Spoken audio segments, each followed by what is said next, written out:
आज की कहानी है आत्मसम्मान।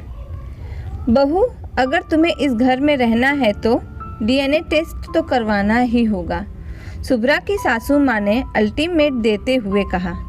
सौरभ, आप अपनी मम्मी जी को समझाते क्यों नहीं?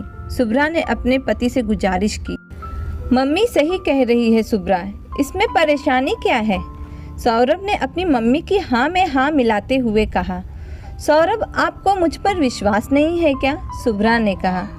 बात विश्वास की नहीं है, इससे सबको तसल्ली हो जाएगी, सौरभ ने कहा। बहू, यह सब तो तुम्हें इस घर की लक्ष्मण रेखा लांघने से पहले सोचना चाहिए था। अगर तुम सही हो तो टेस्ट में इतना डर क्यों रही हो? सासू माँ ने कहा। शुभ्रा ने एक बार फिर सौरभ की तरफ देखा, लेकिन सौरभ के चेहरे पर उसे ऐसा एक भी भाव नजर नहीं आया जिससे वह समझ सके सौरभ को उसका इस तरह अपमानित होना अच्छा नहीं लग रहा है। सात वचन देकर हाथ थामने वाले हाथ अपने साथी को बीच मझधार में भला कैसे छोड़ सकते हैं? सौरभ और शुभ्रा का विवाह एक पारंपरिक विवाह था। दोनों के घर वालों ने अपने अपने बच्चे के लिए उनके जीवन साथी का चयन किया था। सौरभ के पापा एक सरकारी कर्मचारी थे और सौरभ उनका इकलौता पुत्र था। सौरभ एक दो दुकान पर अकाउंटेंट का काम करता था। शुभ्रा ने टीचर ट्रेनिंग कर ली थी और सरकारी स्कूल में टीचर बनने के लिए विभिन्न परीक्षाओं की तैयारी कर रही थी। शुभ्रा एक होशियार लड़की थी, अतः उसके एग्जाम पास करने के पूरे अवसर थे। फिर भी शुभ्रा के पापा ने उसका विवाह सौरभ से तय कर दिया था। उनके पास उतना पैसा नहीं था कि सौरभ से बेहतर जीवन साथी अपनी लाडली के लिए ढूंढ सके। फिर उनका मानना था कि परिवार तो अच्छा ही है, दोनों पति पत्नी कमाएंगे तो अपनी गृहस्थी तो अच्छे से चला ही लेंगे। फिर ससुर जी की भी कमाई है और सेवावृत्ति के बाद पेंशन भी मिलेगी।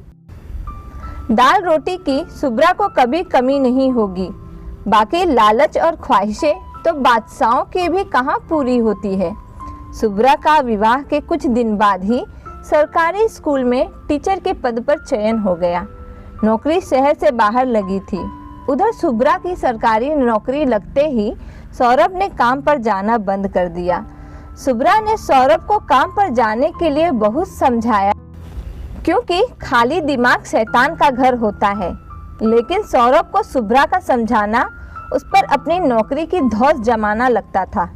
शुभ्रा को नौकरी के लिए नए शहर में जाकर रहना था। सौरभ कभी शुभ्रा के पास रहता और कभी अपने मम्मी पापा के पास।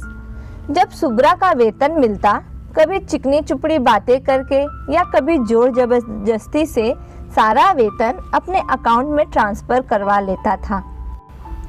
आर्थिक रूप से आत्मनिर्भर होते हुए भी शुभ्रा एक एक पैसे के लिए सौरभ और उसके घर वालों के मुंह की तरफ देखा करती।